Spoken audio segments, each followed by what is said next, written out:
Welcome to the Shifting with Marlee podcast. I'm Marlee.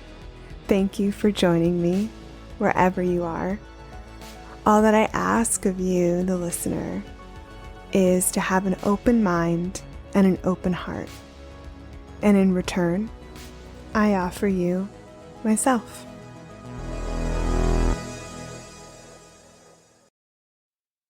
Today, we're going to talk about healing our inner child in childhood wounds and healing the conditioning we take on from our childhood and adolescent years. We're also going to talk about taking back our power from all the ways we give it away and aligning with our true, authentic selves and our intuition. And we're going to talk about moving out of the paradigm of control that we've been in and into sovereignty.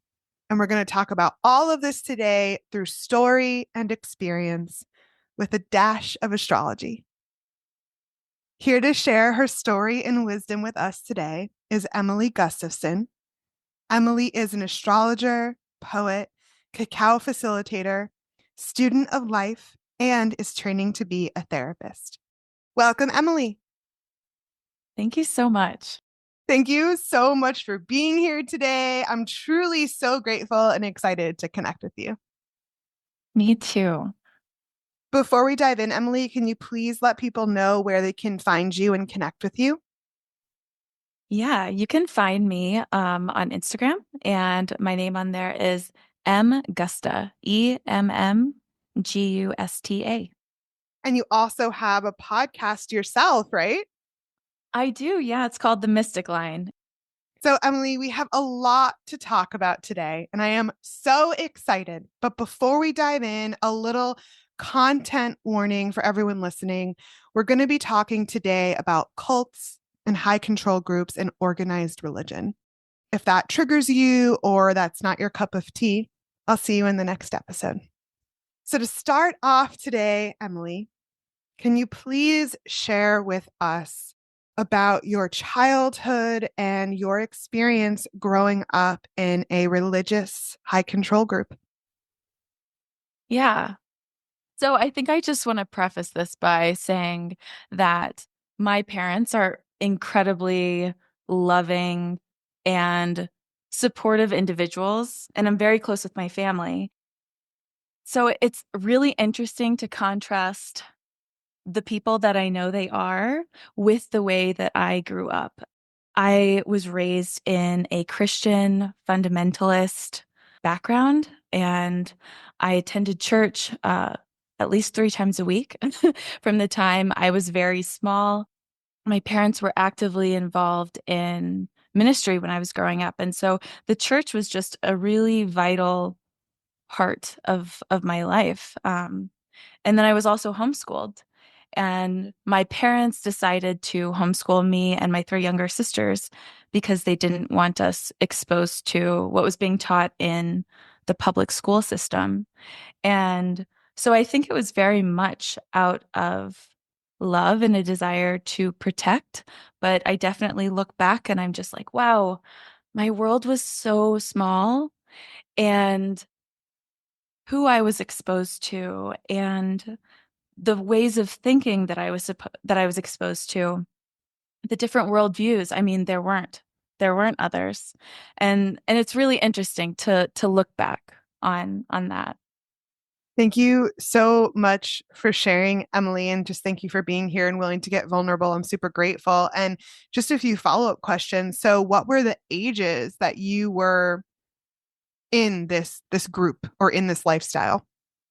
Yeah. So from the time that I was born until really I left to join the military, I joined the Navy when I was 19, and that was really the first time that I really broke away from that.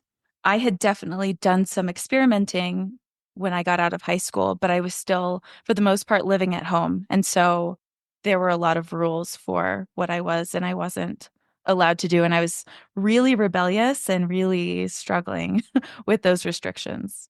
Can you share with us what some of those rules and restrictions were and what the lifestyle was, and also what were the beliefs and principles of, your family and the group that you were in at this time? Yeah. So I would definitely say that it was stricter, a lot stricter when I was younger. When I was born in Louisiana, in New Orleans, and I lived there, and that's the place where I was homeschooled. And so during that time period, I mean, I I loved music, and I was only allowed to listen to Christian music. And for a while, I was actually I remember my dad taking me to the Christian music like CD store, and we would listen. Like back then they had those I don't know what they were, but they had headphones and you could like pick an album and listen to like a track from it.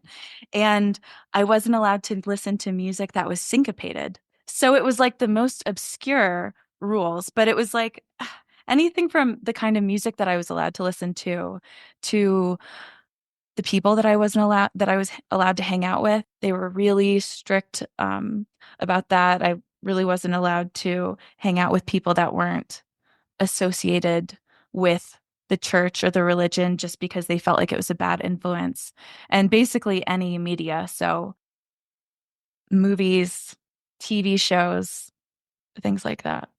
Weren't allowed. Yeah, yeah. It's so interesting because I think it's all driven out of a desire to protect your child from the world and these like outside influences, but it turns them into like little robots who have only ever been exposed to a single way of thinking. And I think that's not just dangerous, but really developmentally harmful for children. So, Yeah, absolutely. I agree.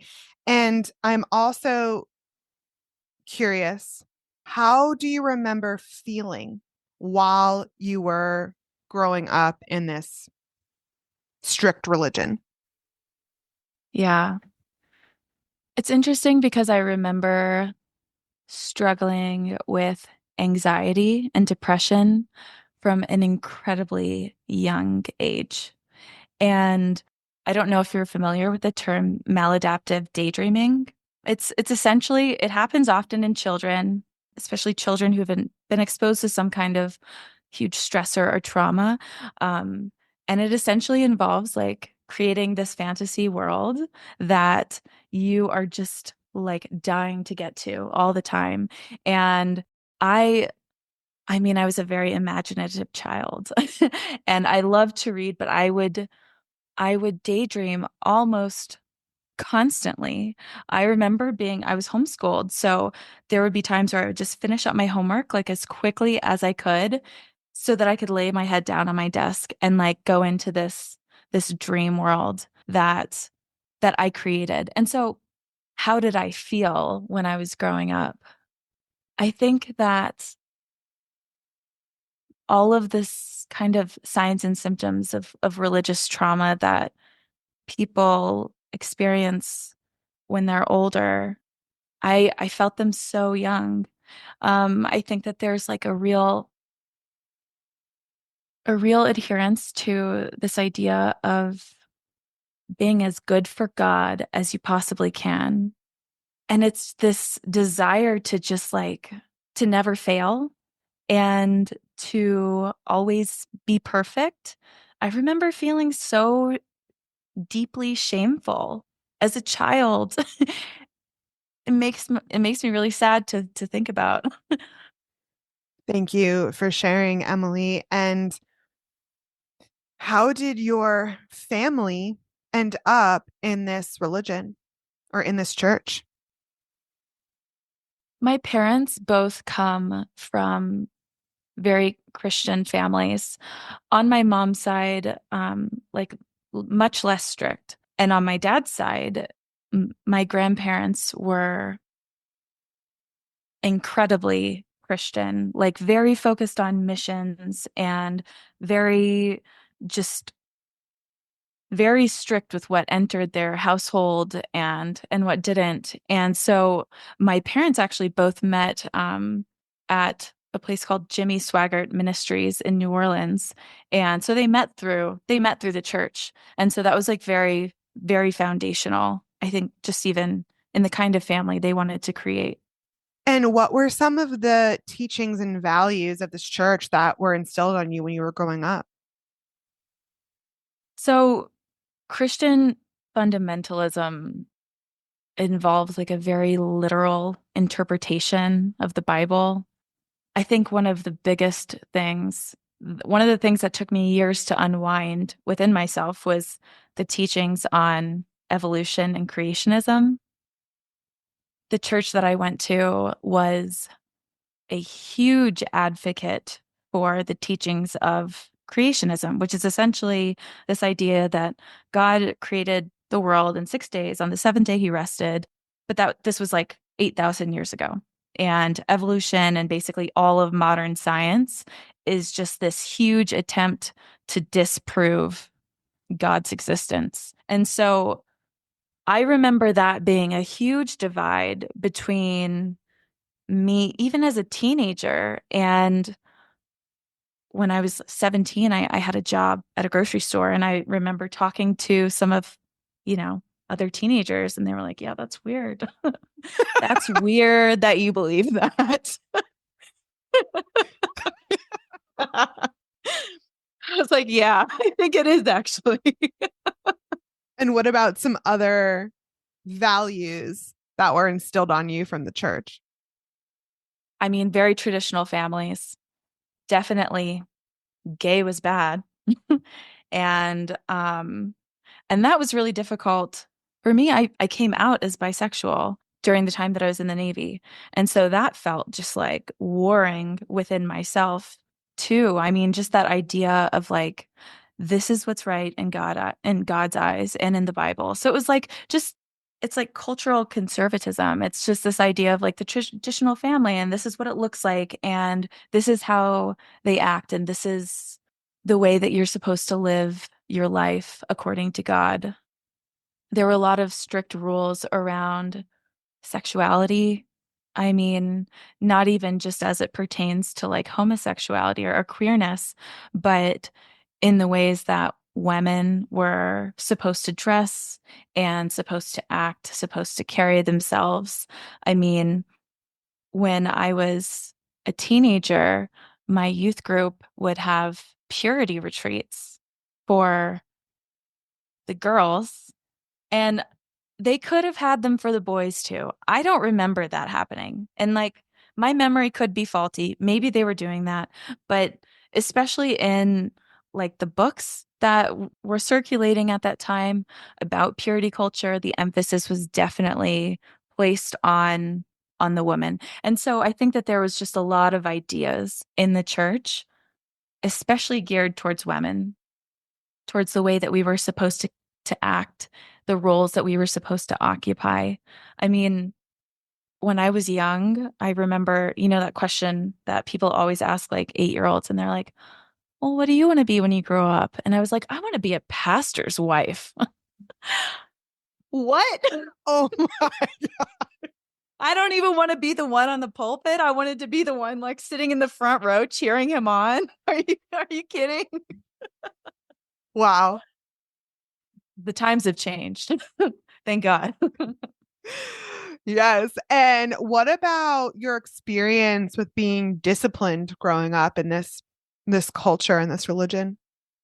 Yeah, I think in a lot of Christian circles, and I certainly can't speak for all of them, but in my homeschool group, in a lot of my friends' families, it's definitely geared towards this authoritarian style of discipline. And that really centers just strict rules and respect and high expectations and really harsh punishments. So I was spanked as a child. It's a common, well, maybe not anymore, I hope, but back then it was more common, and especially I think in Christian families, there was this idea that, you had to obey without asking any questions. And it's like, you don't ask why. And I asked why a lot. I needed to like unwind like the meaning behind things. And I was like, no, I do not want to do things on command. That goes against everything in my body. I want to understand why you're asking me to do this, and then I'll decide. And that did not go well. And I was spanked a lot. Yeah, I mean, there's so many studies now about how spanking children leads to incredibly high rates of depression and anxiety. And I mean, I don't have children, but I cannot imagine ever spanking a child. It seems so, it's counterintuitive. Yeah. So, is there anything else you'd like to share about that group and your experience in your childhood in that group? Yeah. I was reflecting on, especially in light of everything that's happening right now politically. I remember during the 2000 presidential election, there being so many prayer nights, like prayer meetings at the church that I was attending in New Orleans. And at one time, I really do believe, I'm like, I don't think this is a figment of my imagination. There was like a life-size cutout of George W. Bush on the stage, and we were just like praying. And that was a Pentecostal church. So it was like speaking in tongues and just like getting slain in the spirit, like all of these things. And it was just like, this man is going to save America. And I think that's one of the things that I feel like is most dangerous about Christianity when it leaves the playing field of just like, this is the way that I live my life, and this is the way that I'm going to interact with other people around me, or participate in things because I'm living it according to my code. And Christian nationalism is this idea that, the United States was founded by Christians for Christians. And it's this ideology that's like bent on really, in my mind, reuniting church and state and putting all of the authority in the hands of the religious sects. And so I remember being really young and having really strong political opinions, which is really strange. Like I was 13 during the time of like the 2004 elections. And one thing that I remember is, and this is so horrible, but I remember driving like with my parents, and I would see signs for the Democratic candidate. I think it was like John Kerry. And I would be like, I hate him. I hate him. He's trying to destroy America. And it was like this fire that rose up in my young body over something that I had no fucking clue what was going on. I was just so force fed. And I think that is the danger, is it's like almost turning children into these little soldiers. And I wouldn't want to turn a child into this soldier who lives and breathes and eats and sleeps the Bible and everything that's been like hammered into their head. I would want to teach a child how to think for themselves, how to think critically, how to form their own ideas about the world. And I would say that that is not common within the church. It's it's about this unified front and this idea that you are being deeply persecuted by everyone around you. I mean, I remember thinking that when I was young, and my parents have like echoed that to me in recent years. Like, Christians are the most persecuted for our faith, and we will be, hunted for our faith.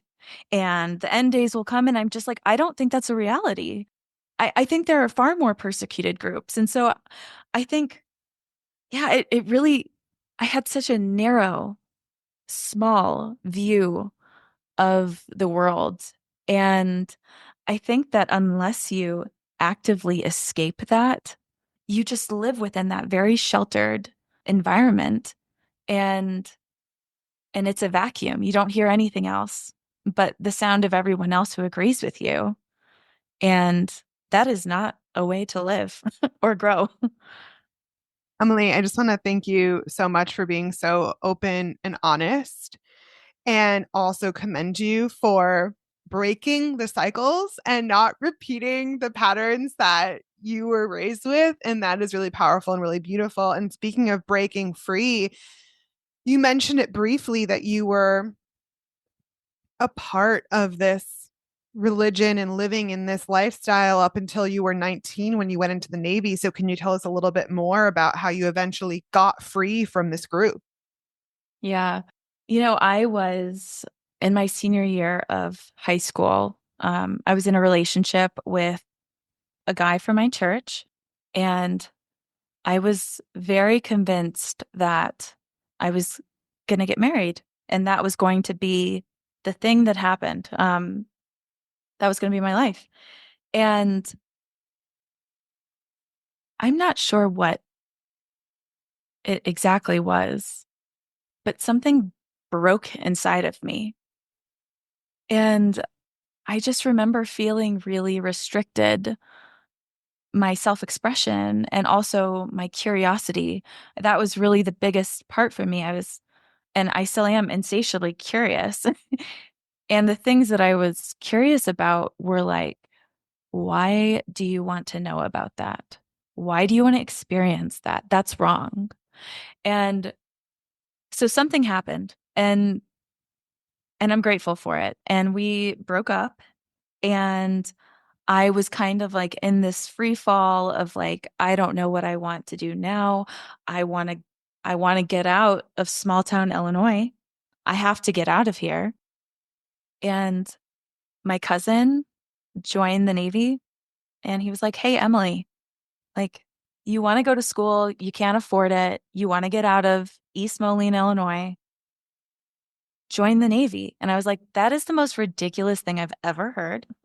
Can you imagine me for a moment in the military? And so I became desperate, and I went to see a recruiter. I left 16 days after that for boot camp. And so for me, that was how I that was how I got out. I mean, I signed myself away to a different kind of a different kind of high control group, but but I got out.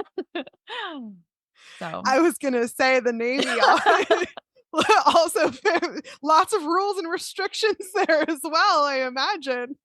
yeah, funny to find yourself in the while in the military, but I did.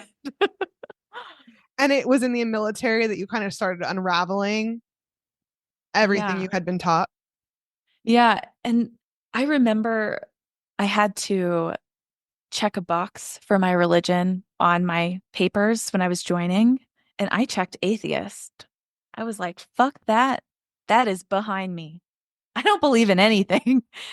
And I was so curious about science, like secular science, well, normal science. And but I also remember being at boot camp and being in such an unfamiliar and overwhelming state that I did go to some of the chapel services on Sunday, and it felt really comforting to me. And when I got to my first duty station in Whidbey Island, Washington, I attended a few church services there as well. And then I really got to this point where I was just like, okay, I know what I was raised to believe in, and I know the religious forces that have structured and shaped my life. And then I went through this period of not believing, and it was kind of more of an act of rebellion. Like me just being like, fuck you to my parents. Like, I'm going to do the worst thing you can imagine, and I'm going to say that I'm an atheist. But it wasn't really like me landing on any inner knowing of what I believed. It was purely 19-year-old angst and rebellion. And so I remember like having this moment where I was like, I'm not going to go to church anymore. And I actually just need to take some time to really like research things and read things and like find what resonates with me. What like what rings true within my own body. And so that was really the start. And I was probably around 20 when that happened. That's so beautiful. I'm so glad that you broke free. And what about your family? Did they break free as well? So when I left Illinois and I joined the Navy, my relationship with my family was very fractured for a long time. I mean, my parents are still incredibly involved in the church.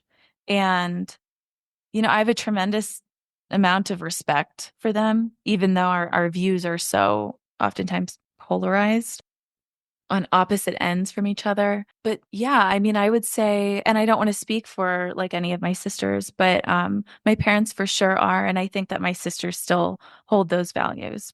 The Yeah. values of the church, you mean?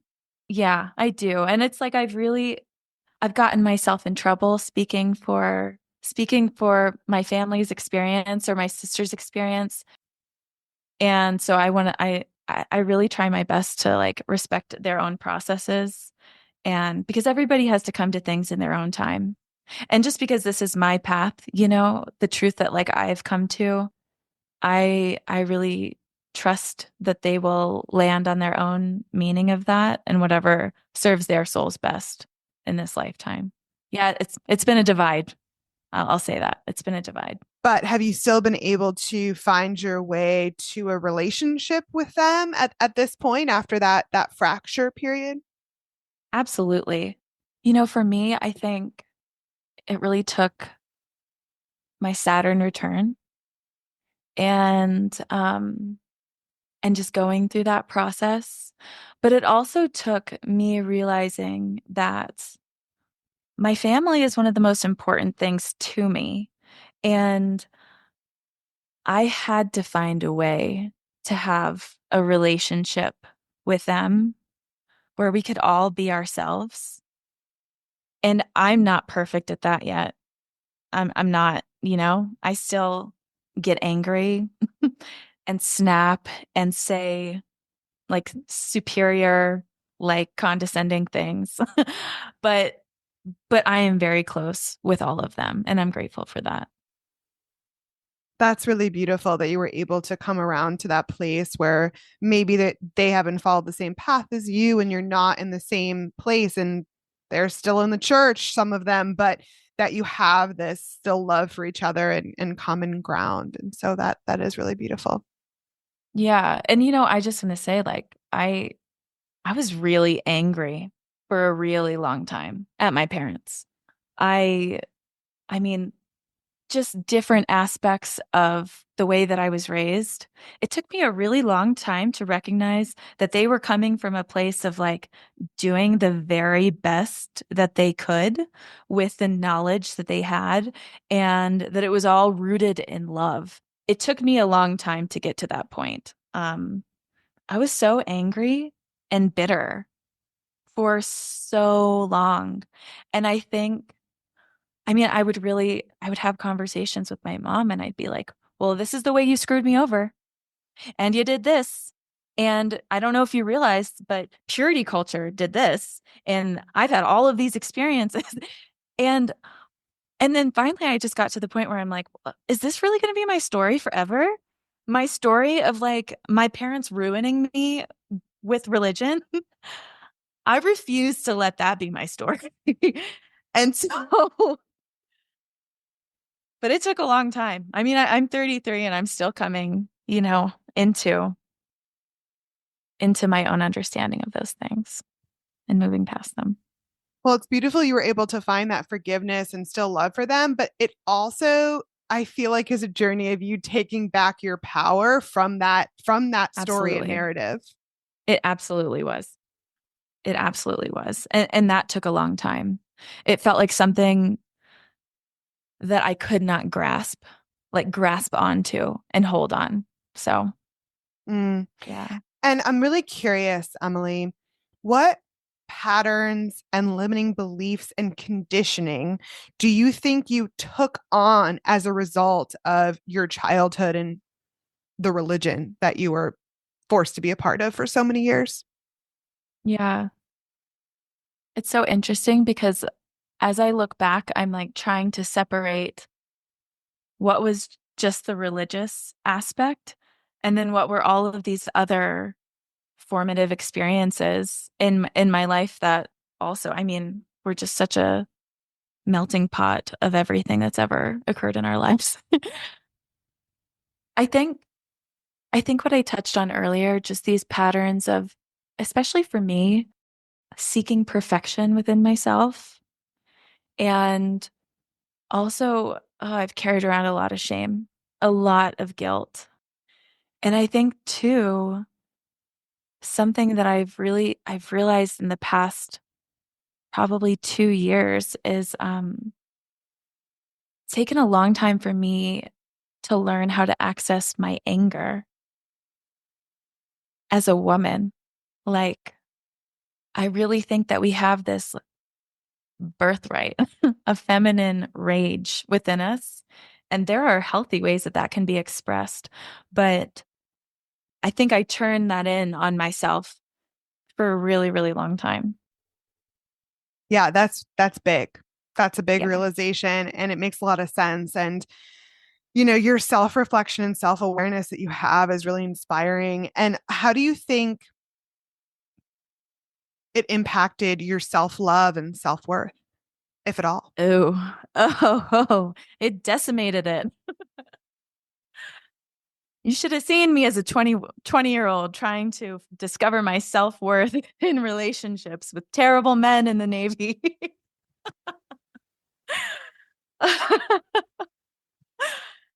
That was it really destroyed it. It was wrapped up in so many things.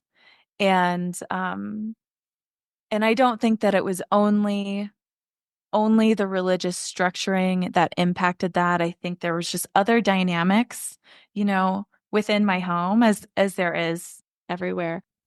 But I really there's something too about yearning, being taught to even yearn for the approval of this masculine God. And I think I sought that approval in every, especially like male authority figure that I encountered. I desperately needed to be approved of and told, pat on the head, hey, you're doing a good job. Like, no, that was great. That was perfect. That was perfect. Those were the words that I needed to hear. Thank you for sharing, Emily, and being so open. And I think sharing so honestly like this will be helpful and healing for a lot of Mhm. people. So thank you. Yeah. And here's a big question. Why do you think your soul chose your family and that experience in this high control religion in this lifetime? That is such a hard question. And I think that every soul comes in with experiences and the family that they are supposed to have. Firmly, I really do believe that. And I've done a lot of like past life readings and different like psychic readings, and I can see these patterns, even that I experience with my home life and this one cropping up in in other lives. And so for me, I feel like sometimes we have to experience something until we're ready to get out of it. And I don't fully know yet what my life path, where that's going to lead me. But I also firmly believe that every experience that I had has like led me to exactly who I am in this moment. And so it was what I needed. And and I can't wait to see what else occurs in my life that's like, yeah, you needed that. Like I'm I'm excited to see it. I'm like, okay, yes, I was prepared for this. But I think it's out there. So, Yeah, I love that so much. And it's so interesting, Emily, and I'll just share this because I feel like you and I have come around, I'm how old am I? 34. And I feel like you and I today have come around to very similar values and beliefs and like, our spirituality, right? Like you and I today have come around to like a very similar place. And yet my soul chose the exact opposite experience. My soul chose a family that was very open and spiritual and was like not into organized religion at all. And, we were all of us together, we're not into organized religion. And yet I have also done a lot of past life work and have come to know that my soul has a history and many, many past lives of religious persecution and religious trauma. And so I think Mm-hmm. because even maybe I didn't experience it in this life, but my soul had it in past lives. And yet, and you had it in this life, right? And I'm sure past lives, but you had it in this life. And so, you and I really come around to the same spot, even though we started from opposite ends of the spectrum. And I find that so fascinating. I do too. And like, I'll bring astrology into it.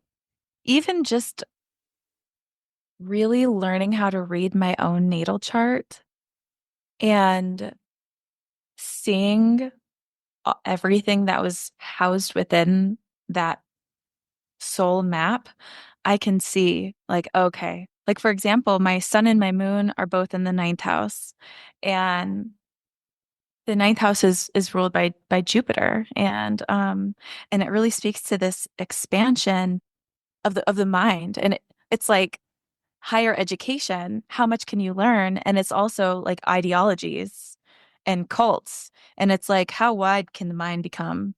How narrow and focused can it become? And so, I mean, it's very interesting for me to think of my son, which is like my ego, my expression, my willpower, like in this life, and my moon, my emotional world, my inner world, being in the ninth house and that experience, and then also my Saturn. My Saturn is in Aquarius in the fourth house, and that made all the sense in the world to me. I mean, from like a Jungian perspective, Saturn in Aquarius in the fourth house specifically points to a child.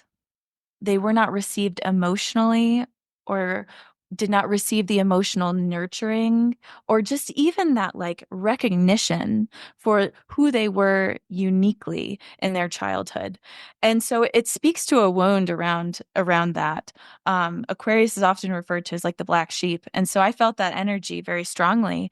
What I loved about astrology was I was like, okay, I can see that experience so plainly in my life, but the upside, the growth of that is that placement is like has the potential to emotionally strengthen themselves to like be just so emotionally like housed within themselves, not need outside things. Um, and I felt that also. I'm like, I feel like I can handle anything, not in like a like lone wolf kind of I don't need anyone else way, but like I can literally make it through anything because I contain a world within myself. Full body chills. I love that so much. And we'll definitely get more into astrology. And I'm curious, you've kind of shared some, but since you and I both agree, and you've shared everything in life is an opportunity for growth and evolution, right? So now that you're on the other side of, your childhood experience in this strict religion, what other gems of wisdom and lessons have you gained from your experience, both in the religion and getting free from it? Yeah. I think that I am deeply grateful to to grow up in that environment because now I have this sense of, well, I'm not easily swayed by things. And also, when it comes to any sort of truth, like any sort of like wisdom tradition, or because my soul craves spirituality, it really does. I weigh everything against this knowing that resides within my body. And it's like someone can ask me, okay, well, so this person believes this, or this there's this religion that believes this, or whatever, or spiritual random spiritual truth. And I'm just kind of like, how does that feel inside my body? does that feel like truth inside of me? How does that land in my soul? And I don't need to be told what is right or what is wrong by anybody else anymore. I have this like internal compass and I'm deeply grateful for that. And so I think that that's one of the biggest gems for me is just this total release and free fall into the depths of my own intuition and not having to rely on anyone else outside of me. I don't even have words because that is the most powerful, beautiful thing, Fuck yes. Oh, I wish that for everybody, honestly, to find that within Me themselves. too. And it's universal lessons, really, however we get around to them, right? So, Yeah. and Emily, what helped you begin to heal initially after breaking free, after joining the Navy in those first few tender years? What helped you the most? Where I got stationed in Washington, it's this little island called Whidbey Island, and I had a car, and I would worry my parents all the time because I would go hiking on the weekends by myself. And so, I mean, I grew up in New Orleans and Illinois. Like these are not destinations for like beautiful nature. And when I got to Washington, I really, oh, the land held me in a way that I did not have words to describe back then, that relationship. Um, I was outside all the time and I lived on base. I mean, the base was on the edge of an island and there was a running path that went by a beach. And I would walk that beach. I would walk those trails and I did yoga. I found hot yoga and I loved that. But really for me, it's been discovering the natural world and developing an active relationship with it. The earth has held me so so soundly, unlike anyone else has. So, yeah. Mm, that is so beautiful. I'm so glad you found exactly what you needed and such a beautiful environment as well. And I feel like that space and time away from that environment was also big too, I'm sure. It was huge. I mean, up until the time I moved to Washington, I was living both while I was in New Orleans and in Illinois on my Chiron line. So in astrology, there's like another like little branch and it's called astrocartography. And it basically maps out these lines, these energies that run through our natal chart over the map of the world. And Chiron is like, I mean, Chiron is represents the wounds that we came into this life with, our deepest core woundings. He's called the wounded healer. And living on that line for 19 years was intense. Washington, I didn't have any lines running through Washington. So I think I really needed that space to just like things to just clear and there to be no outside influences or even those transformational energies of my natal chart. I needed a break. Absolutely. I love that. And what about now, Emily? All these years later, what are your favorite healing tools and techniques today that help you? I do a lot of ritual land work. My relationship with the land is, I think, my most important practice. I also practice Reiki and I've worked with like a lot of plant medicines. Plant medicine has been transformational for me, but it's for me, it's been the land and also therapy.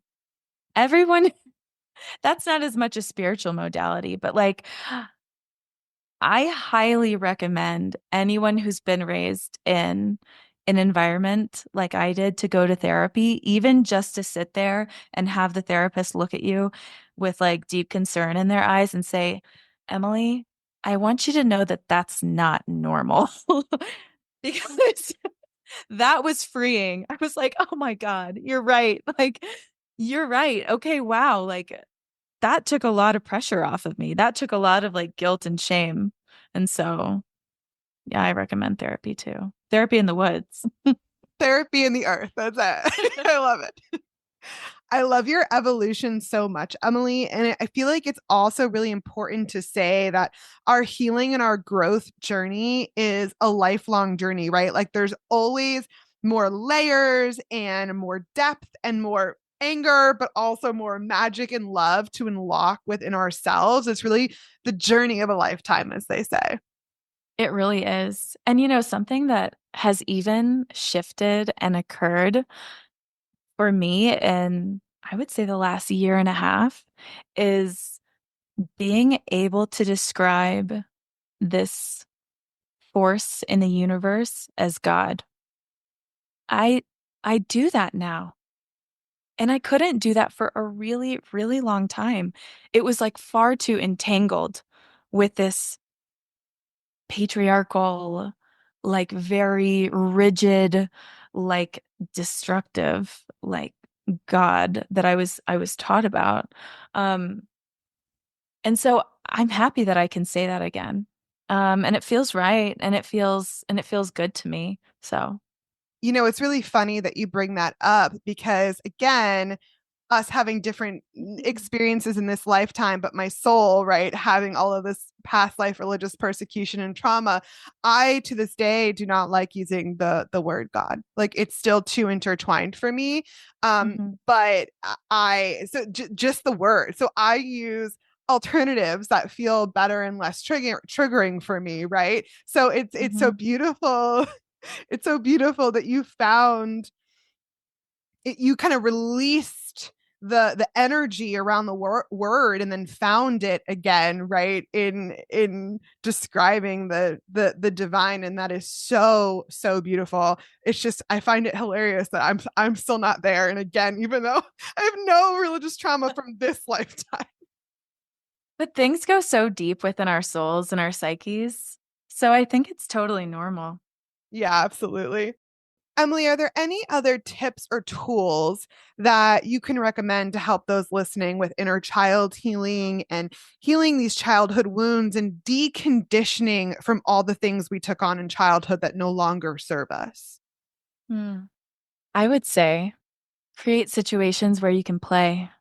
Because I was thinking, I'm like, okay, I've done a lot of guided meditations that have like taken me back, and I've done a lot of plant medicine that's taken me back, and I've gone through all of these things that have taken me back to that time so that I could work on them individually. But like playing, anytime I go to the beach by myself, I make a fucking sandcastle. Like I become a feral child on the beach.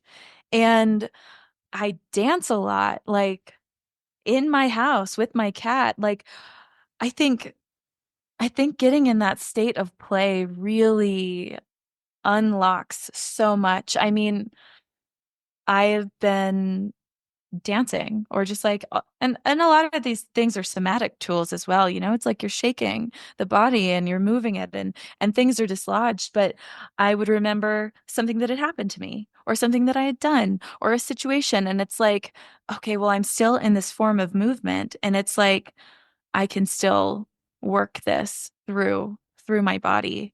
And my God, I just want to say go on walks in the woods. That's all I want to say. Like because the thing is like I love plant medicine and I love past life regressions and I love psychic readings and I love all of these tools that have honestly really not just supported but validated my path in life. I think that has been the biggest gift of those modalities. But the enduring thing and the thing that I do as often as I can is go out into nature and by myself. So Yeah. It's so simple, but like it literally rewires our brain and puts us into a different relationship with the world outside of us. I think, okay, and I do want to say this, like I think for a lot of people who have experienced just trauma in general, it doesn't have to be religious trauma, any form, connecting with others can often feel unsafe and dangerous and scary. And the thing is that like, well, maybe we just take it one step at a time and we don't have to connect with our human kin, but like can go on a walk in the woods and observe the birds or like see a very cool slug or mushrooms or and it's I think that really I think that is the thing that's changed my life is forging those connections with things that feel very safe and steady and and not changing. So, I yeah. have a huge smile on my face. I love that so much. I totally agree. And you know what? That's been exactly my experience as well. It's been the biggest practice and healing tool for me that has helped me heal my childhood wounding is developing my relationship with the earth as well. You know, it's our earth mother, right? And Yes. everything I didn't receive from my own parents that I needed, I found in nature, like that unconditional love and acceptance, right, of who I am, that spaciousness, that groundedness, learning how to process and flow with anger and rage, and also at the same time, learning surrender. And I feel now similar to you that I can turn to the earth for literally anything, and she holds me and she listens to me and she loves me and holds me with these loving arms, and I just feel so held by her as well. So I'm so happy you brought that up, and just so much inner child healing for me as well through building my relationship with the earth. It's hard to even put into words. And then also that's where I found my connection to the sacred and divine as well, and where I learned that everything is connected. And I'm going to use the G word, even though it makes me uncomfortable, where I found God in nature, right? Nature is both my school and my church. Literally. Literally. Yes. Oh, I resonate. I have full body chills. It's my turn for the chills.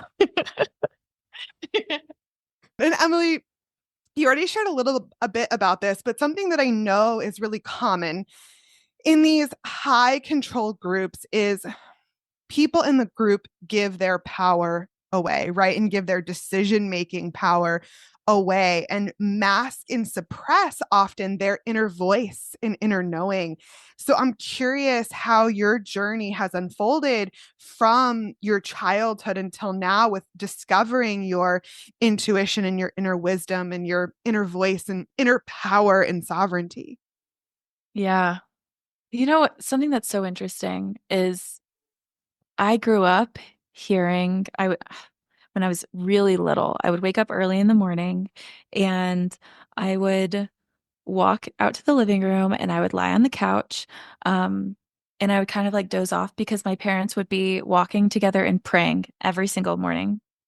And I find that beautiful still because I do think that prayer is a way to connect to that intuitive voice within you or the source outside you. But I also think that many people don't develop that, and many people just turn to whoever the religious leader is to just like tell me what to do, tell me how to live my life, tell me what is right and what is wrong. That's the part that gets so icky because who are we outsourcing our power to? I mean, they're not God. They ain't got us. Like who who are they and what are their motives? So I think for me,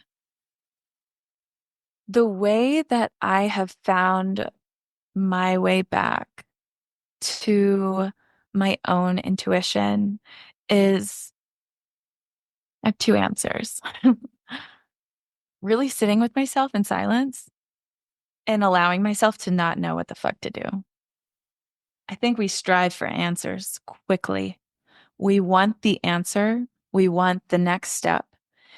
And especially me. I mean, I'm speaking for myself. Like, I'm like, okay, what's the next thing? I need to know. I need to know the step like 5 years down the line. I need to prepare for that in this moment. So please, someone tell me what to do. Or please let me just land on a decision. And I think really being willing to sit in that darkness, in the murky darkness where you don't know where the next step is, has allowed me to like hear that inner voice again. Because when we don't listen for a long time, when we've outsourced our intuition and our power to anything outside of us, that voice, it gets really soft and it gets really quiet and it's hard to hear and you have to retrain. You have to retrain yourself to be able to receive it. So I would say that. And I love myths and I love old stories. And reading Women Who Run with the Wolves by Dr. Clarissa Pinkola Estes changed my life. I think myths are so powerful because we are like witnessing these archetypes, but also ourselves, our facets of ourselves through these old stories, and we can really find ourselves within them. And so I think really orienting my life to these myths that I resonated with, I think that really instilled a deeper communion with my intuition, especially as a woman. I love that so much. What a journey. And now you're literally like an intuitive and using your intuition like 24/7 and helping others even, and it's yeah, so beautiful, so beautiful. And since you're an astrologer now too, Emily, obviously you shared a little bit about your natal chart and how that's helped you, but I'm curious when you discovered astrology and how it's helped you on your healing journey and also how it's helped you uncover through under all the conditioning from your childhood your true authentic self. Yeah, I love that question. I would say I found astrology. I played with astrology for a long time, very surface level, like, the memes on Instagram that are like, Aries does this and Gemini does this, and this is what a Cancer's like. And I really liked those, and I was really curious about it. I mean, I'm a double Cancer, Sun and Moon, Libra rising, and so I was just like, I ate that up. But I started reading the work of this woman who is a Jungian analyst and also an astrologer. And I just got so curious because I mean, I was learning psychology and I was also seeing how astrology could be woven in and so informational. Like, I had a session with a therapist who was also an astrologer. She read me to filth on our introductory call. I'm like, how do you know? How do you know these things about me? And so I was pretty hooked. And so I did the Deborah Silverman applied astrology school. And I completed that in like the spring, I think March or April of 2023. And so that's when it really took root. I think our natal charts, our birth charts are so magical because they really paint a picture of not just our struggles or like the potential woundings that could occur, but also our deepest strengths, our like greatest assets. And I saw myself within my chart. I saw the pain, I saw the hard things, but then I also saw it through this lens of like, okay, well, if I am able to alchemize this, this could be my greatest gift. This could deepen my wisdom and my compassion and my understanding.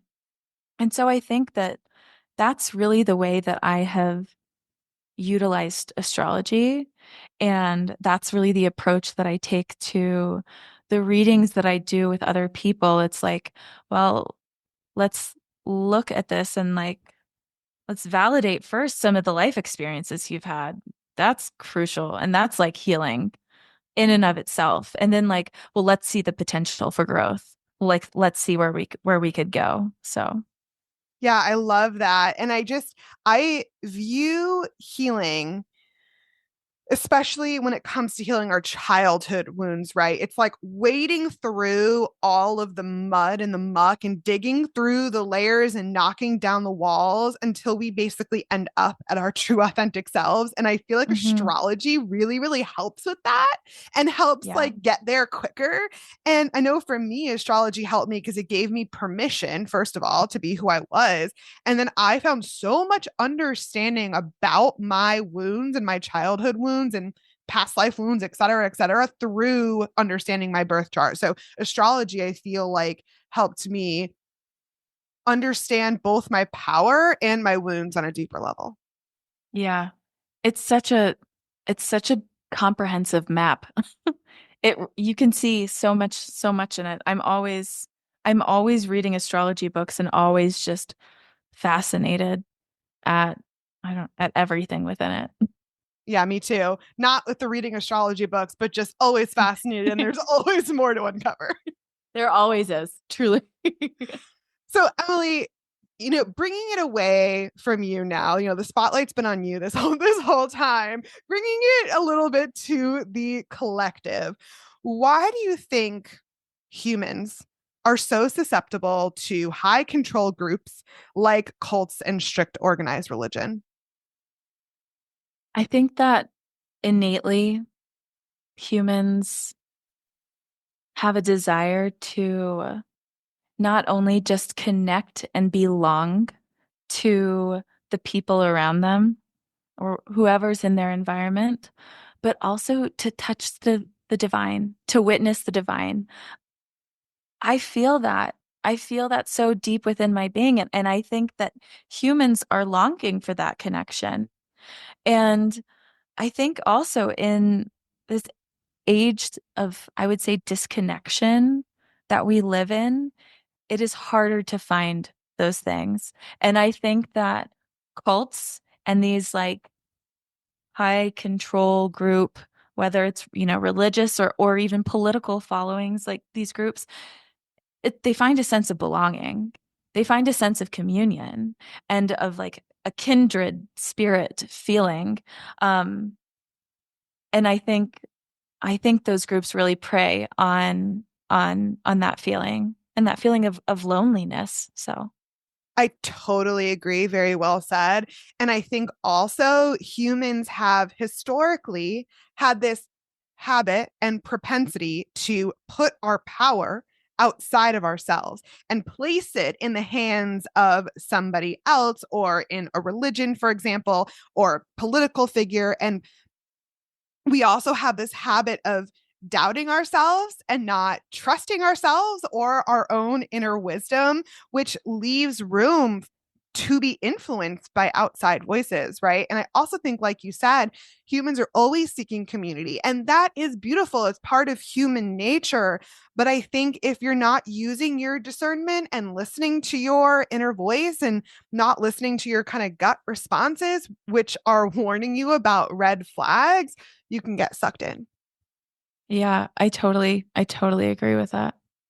And Emily, what do you think are some of the larger lessons that we can all learn from these high control groups? What do you think the mirror is for humanity here?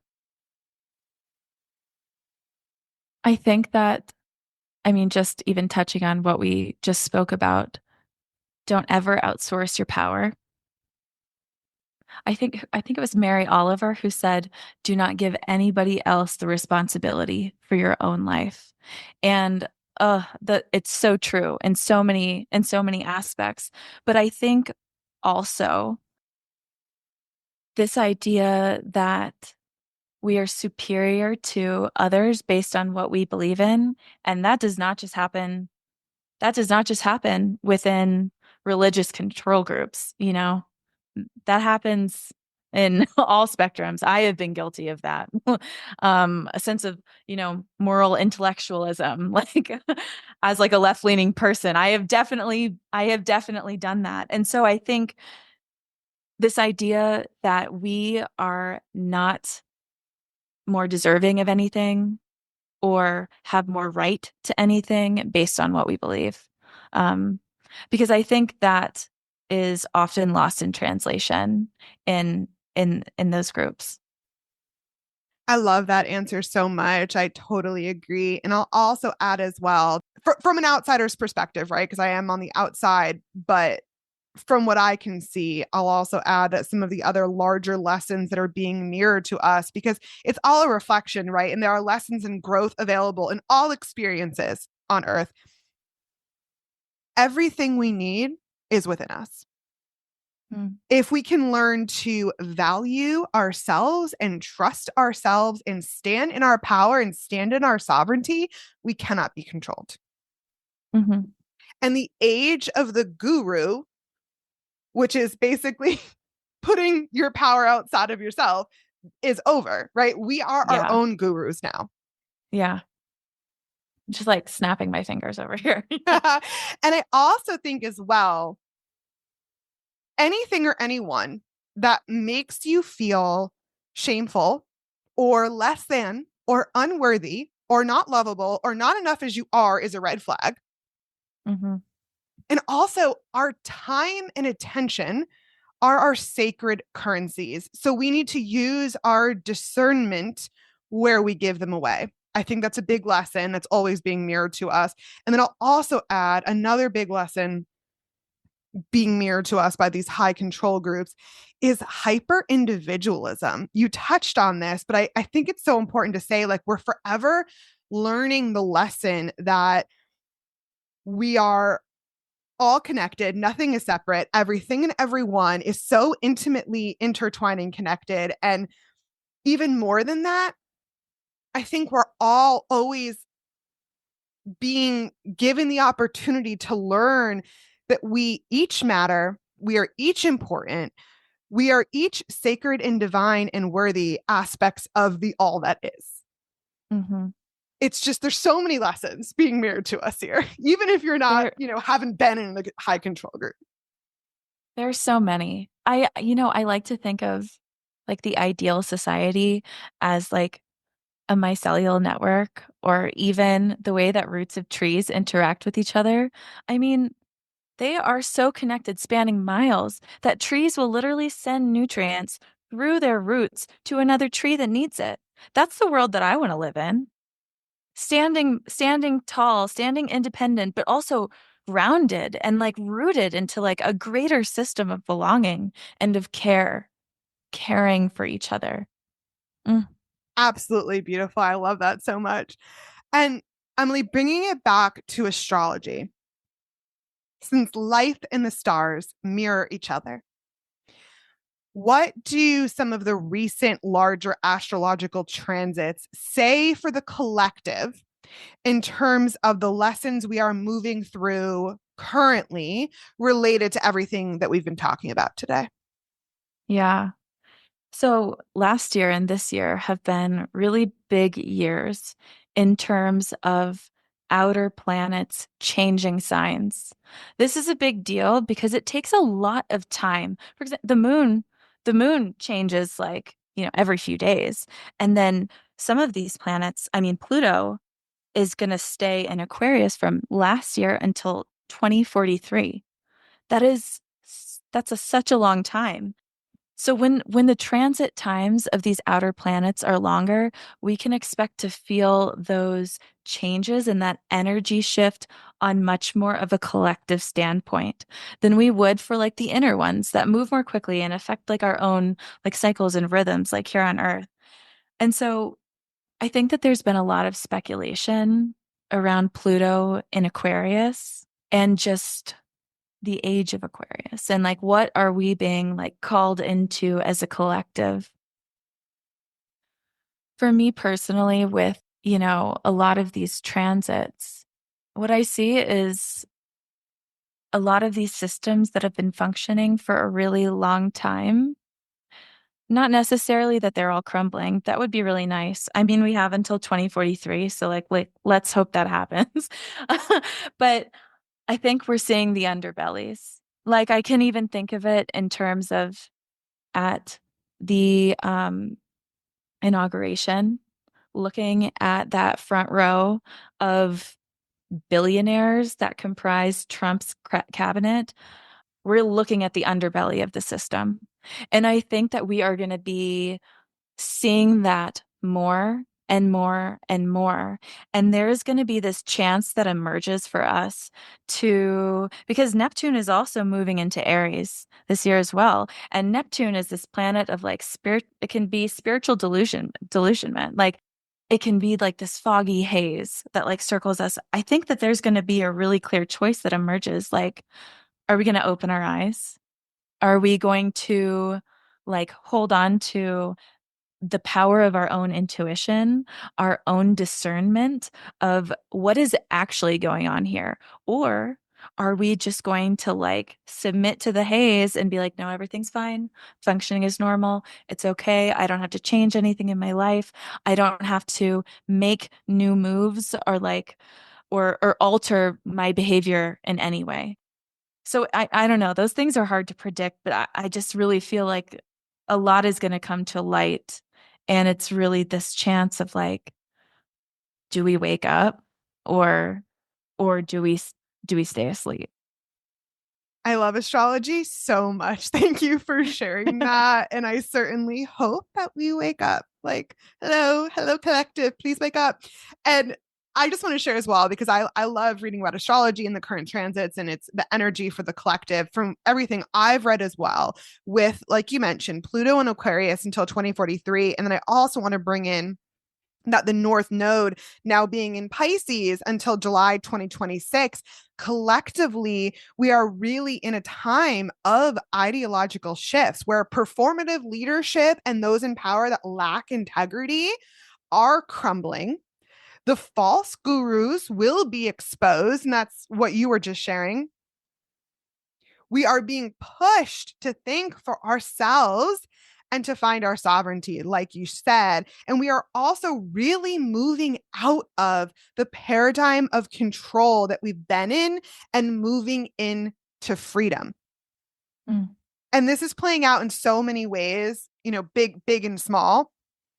And I think with these high control groups and many organized religions, they also push this narrative of us versus them and judgment and right versus wrong, like you talked about, and hierarchy that are really representative of this paradigm of separation that we've been in as a species for a long time. But that really has kept us small and kept us from our true power. And it's really time to move beyond that. And I really feel like the astrology is pushing us and encouraging us and supporting us to move beyond that.